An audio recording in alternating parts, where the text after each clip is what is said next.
Today, our topic is, we're talking about hypertension. So we get lots and lots of questions from not only from our coaching clients, but from just all the people that follow us on social media about hypertension and insulin resistance. And so Ben has taken some time this last week to kind of pull together some of the resources that he follows and some of his research. And so we'll turn the time over to Dr. Bikman to talk about hypertension. Yeah, so hypertension is a pretty common concern. And this is, of course, just when your blood pressure is too high. The main reason people are interested in blood pressure at all is because of its being implicated as one of the primary causes of heart disease, namely the formation of plaques in the blood vessels. And then as the plaques grow, then blood vessel stops moving the blood, and then you would have a heart attack, for example. So that's the main reason to be interested, or even, dare I say, worried about blood pressure. You don't want it too high all the time.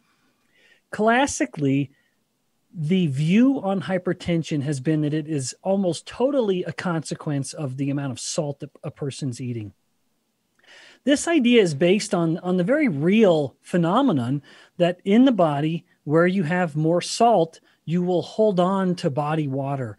And so some of the common drugs that someone will take will be to control their blood pressure, will be a drug that will push the salt into the urine. Then more water is going from the blood into the urine. And then as blood volume is coming down, well, then pressure will come down too. But that hasn't really, the evidence on sodium or salt consumption hasn't really played out like many would expect. But nevertheless, all of this is my way of introducing what's called the DASH diet.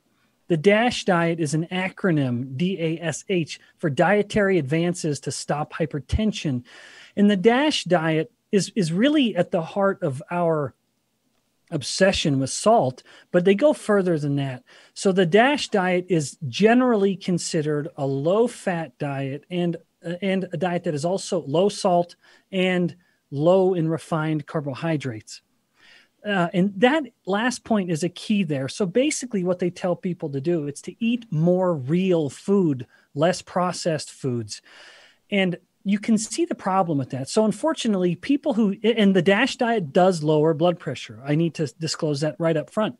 It will lower blood pressure based if someone comes at it from a conventional standard diet. Unfortunately, people have looked at that diet and said, well, it's because of the low sodium. It's the low salt consumption, but you can see the confounding variables there too. They are having them eat fewer refined carbohydrates, less sugar. I would say that's a confounding variable. And then they would say, someone else may say, well, also it's the low fat, and it's the low fat that is helping them have better blood pressure. But you can see all these moving parts, and it's hard to point a finger at which one is it. So what this study that I wanted to highlight did, it pointed the finger at fat. And it asked the question, is the fat reduction that comes with a standard DASH diet responsible for the improvements in blood lipids and in the improvements in cholesterol that you see with the conventional low-fat DASH diet? Now, so the name of the study that I'm pulling from all this from is called the comparison of the DASH diet and a higher fat DASH diet on blood pressure and lipids and lipoproteins, a randomized controlled trial. So a randomized trial is, of course, what we always want because it actually allows us to establish some causality rather than just coincidence or correlation. So the difference between what they did, they took people on a control diet, so eating standard foods. Then they put some group on the DASH diet, like the actual kind of low-fat, low-sugar DASH diet. And then they put another group on a high-fat version of that DASH diet. So basically, the difference was between these two forms of the DASH diet was that the high-fat DASH diet ate less carbohydrate content and more fat. And all of the attributes across these three, the people who were separated into the three diets was the same. It was kind of balanced for sex. It was balanced for body fatness, blood lipids, waist circumference, hypertension. So they made sure that they had sort of equal representation. So there were no fundamental differences between the study subjects. Now, if we look at the diet itself, that's kind of outlined. Well, in fact, let me make a comment. In the methods, it says that the higher fat and lower carbohydrate content of the high-fat DASH diet was achieved by replacing non-fat and low-fat dairy with full-fat dairy products, mostly in the form of whole milk, cheese, and yogurt. And they were also, of course, allowed to eat more meat. But that was really the only difference. They tried to have all the other minerals like magnesium, calcium, sodium, potassium equal across the groups. And then they say in the methods that the diets differed only in the amount of total fat, saturated fat, cholesterol, and carbohydrates. And in table 2, that's where they kind of outline how it all broke down. The DASH diet was eating 55% of calories from carbohydrates, whereas the high-fat DASH diet was still eating about 40%, which is, that's higher than you'd typically see on a low-fat or a low-carb diet. But even still, it was 15% lower than what we were seeing in the typical DASH diet, which was higher carb, lower fat. The protein was about the same across the groups. The saturated fat, or the total amount of fat, was 40% in the high-fat DASH group, and it went down to about 25% in the DASH diet, so it was lower fat than normal. And then importantly, the amount of saturated fat was almost twice as high in the high-fat DASH diet group compared with the DASH diet group. And that matters because it's saturated fat that we've been told to avoid in the context of heart health and blood pressure and lipids and everything else. Sodium was about the same. Cholesterol was significantly higher in the high-fat DASH diet than the typical DASH diet. And they were eating more beef, more eggs, and all that kind of stuff, just what you'd expect. Now, the consequences. What were the actual clinical outcomes? Where the origin for the DASH diet, or the reason for the DASH diet, is to control blood pressure. So what happened? When you compared these two versions of the DASH diet, the high-fat DASH diet and the low-fat DASH diet, they both had a significant reduction in systolic blood pressure. That's the first number, the pressure that you see in your bloods when your heart pumps. It went down significantly compared to the control group. And the same thing with the diastolic pressure. They both went down significantly compared with the control group.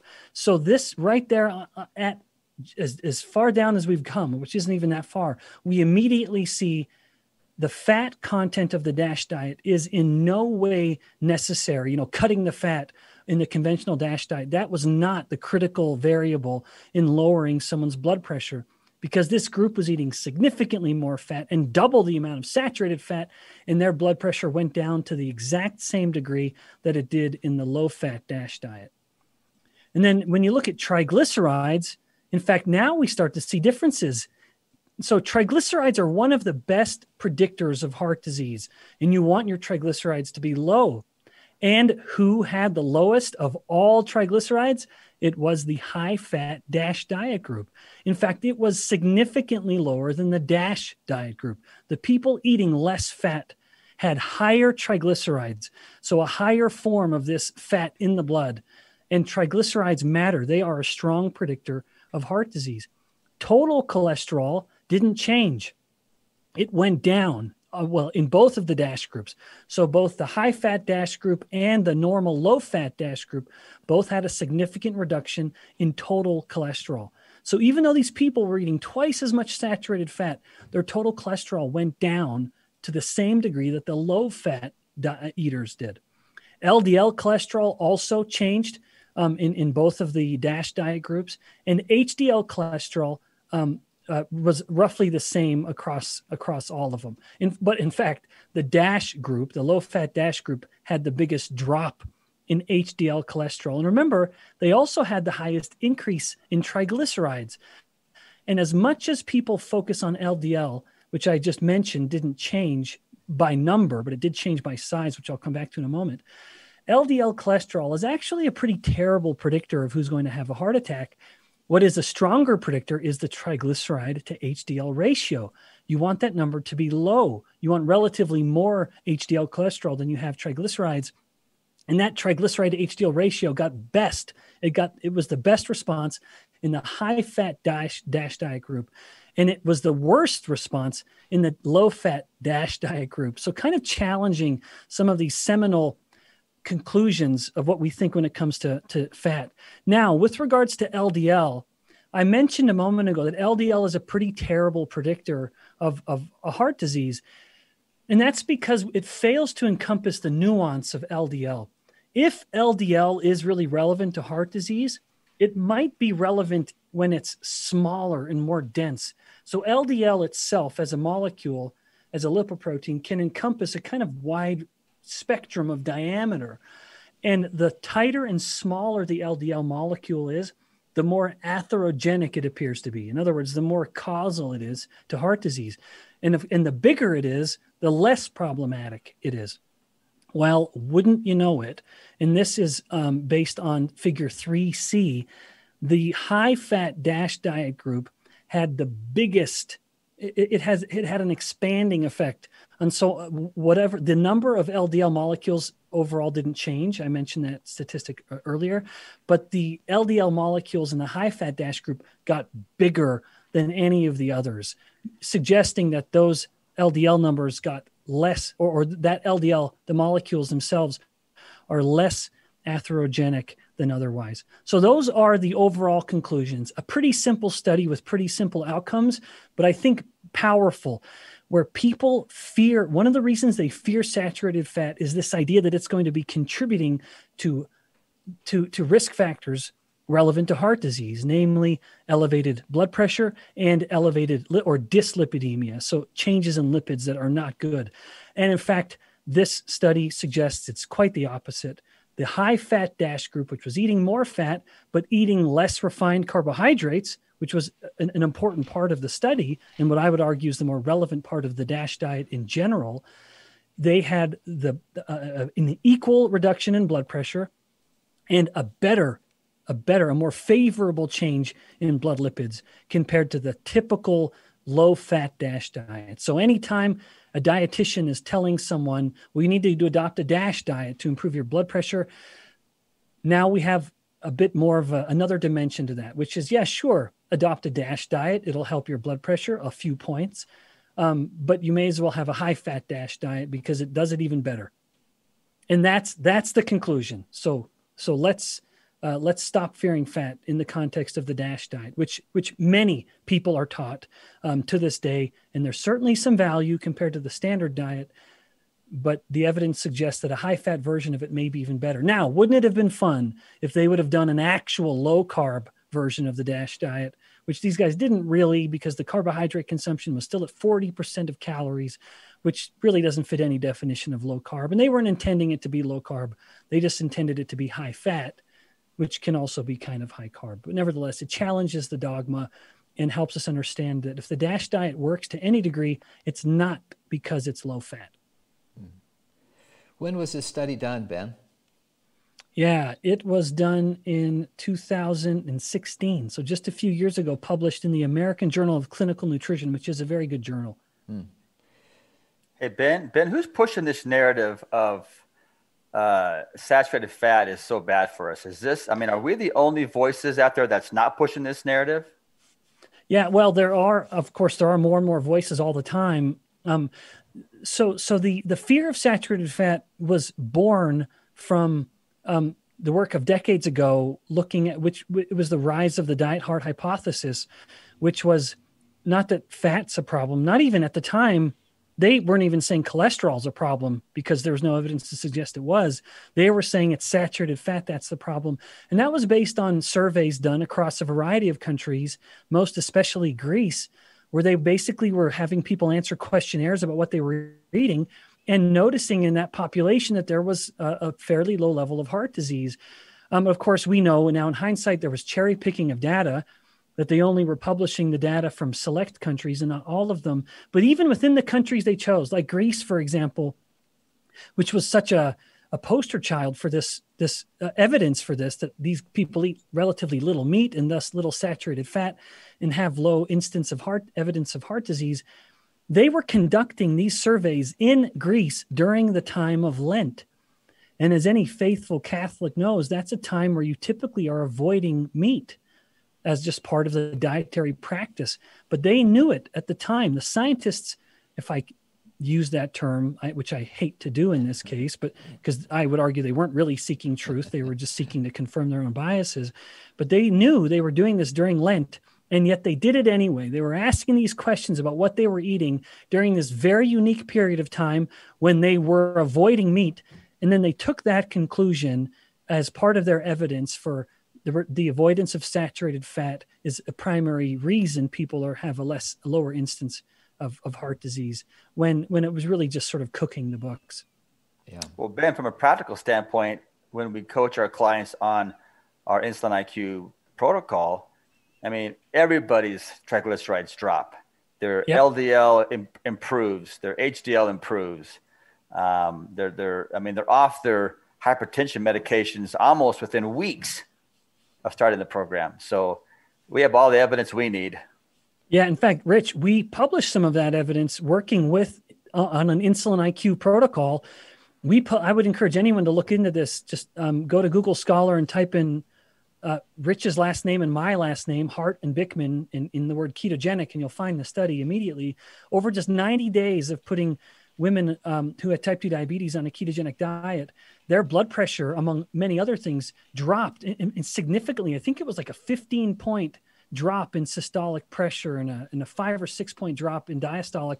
And that was significantly better than what they were seeing even in this study that I just cited. I think this would be a topic or a discussion for another time because there's so much to it. But insulin resistance and the corresponding hyperinsulinemia are the most common drivers of hypertension. It's not your salt consumption. It's what insulin is telling your kidneys to do with the salt. The kidneys want to dump salt from the blood as readily as any time. But if insulin is elevated, that's one of the mechanisms, but there are many others where the kidneys are changed, where insulin is forcing the kidneys to hold on to the salt. And then that's forcing the body to hold on to its water, which keeps blood volume up and blood pressure up. But there are, honest to goodness, 4 distinct mechanisms in and of themselves. And I'll do this as a paper another time or a classroom topic for another time. But if someone has hypertension, it is almost certainly a consequence of elevated insulin. Hey, Ben. So our good friend Amy Berger and Nina retweeted this. Amy says on Twitter this morning, "Makes me sad to think of all of the people trying to live on bland, low-sodium diets when for many people, it's not the sodium, it's the carbs." Yep, that's exactly right. And when there was a study done in humans. It was a correlational study, unfortunately, which always has limited value, but it was so compelling. They split people up into quintiles of how much sodium or salt they were eating. And at the high end of the salt consumption group, they were eating, in some instances, 100 times more salt than the low sodium or low salt consumers. So a massive disparity at the ends of this spectrum. And they split the people up then into people who were overweight and people who were normal weight. In the normal weight group, there was no differences at all in any cardiovascular related outcome. No increased mortality from heart disease, no increased hypertension, dyslipidemia, anything. In the normal weight people eating 10 times or more salt than others in that same group. However, in the overweight obese group, now there was a correlation. The people eating the most salt did have a higher risk of these cardiovascular problems. But of course, the underlying issue there is, what was their insulin resistance? What was happening? What was the other the ratios of their macronutrients? What was happening in their diet independent of the salt? And there is such thing as salt-sensitive hypertensives. That is a real thing. But it's also, once again, we have to point the finger not at the salt, but what the insulin resistance is making the kidneys do with the salt. Because the average person will eat a salty meal and blood pressure may climb for a little brief period of time, and the kidneys regulate it and blood pressure goes right back to normal. But we have known for about 100 years of the water retaining effect of dietary carbohydrates. We have seen this in humans and animals for about a century, totally independent of salt.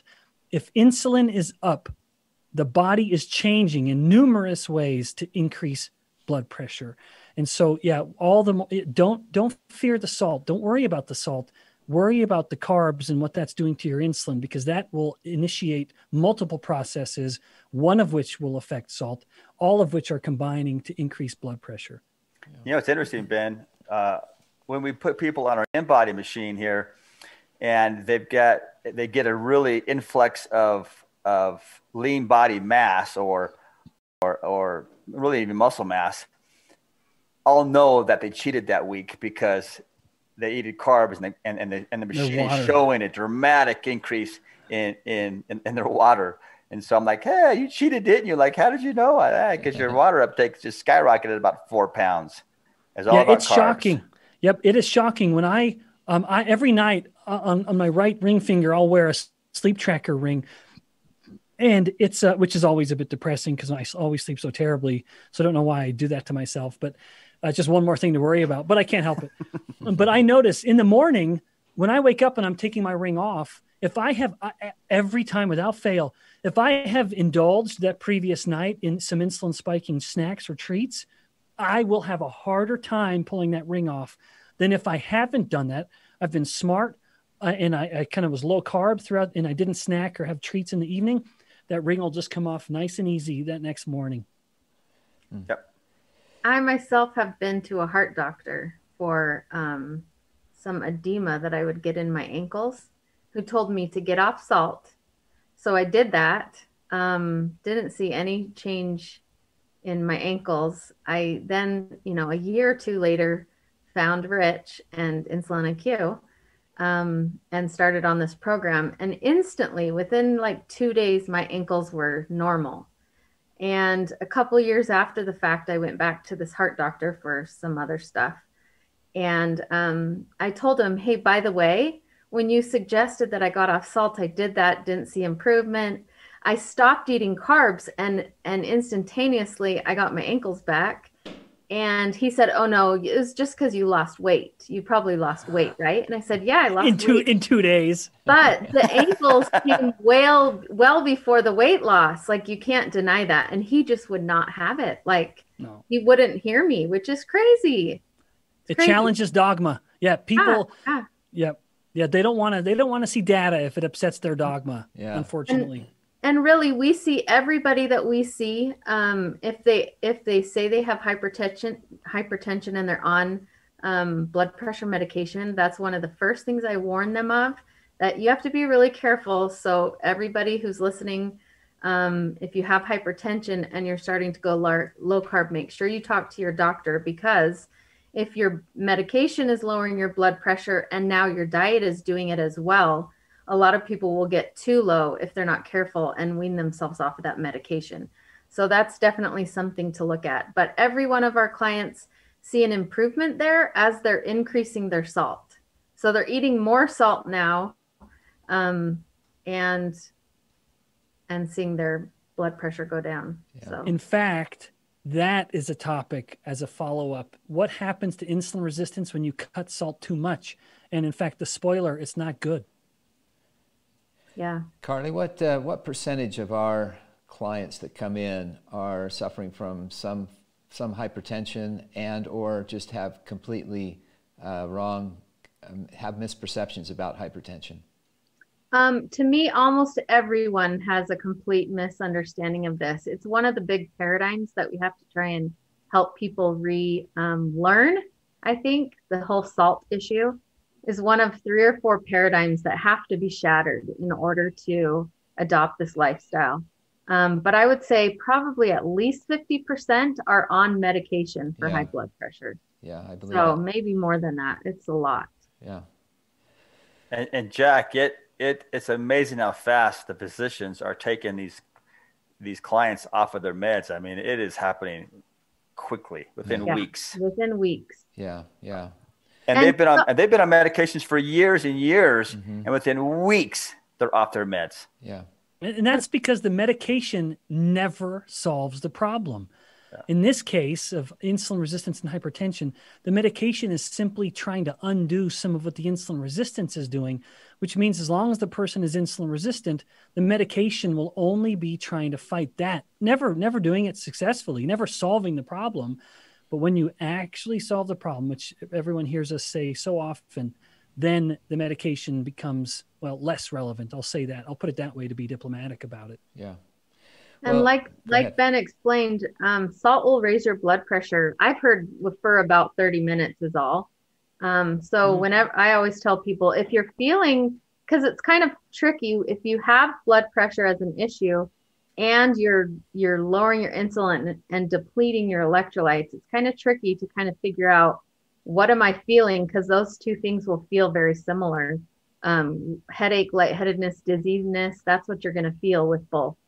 So I always tell people, take some salt, make sure it's a real salt with all the electrolytes, not just sodium in it, a good sea salt or pink salt. And if you feel crummy continuously, even if you're keeping your salt elevated, then your blood pressure is probably getting too low and you need to lower your medication or talk to your doctor about that. Yeah. Well, yeah, and again, I know Carly just reiterated it. Always speak with your physician. We're not your doctors, right? Insulin IQ is not your doctor. So consult with your doctor before making any changes in medication. So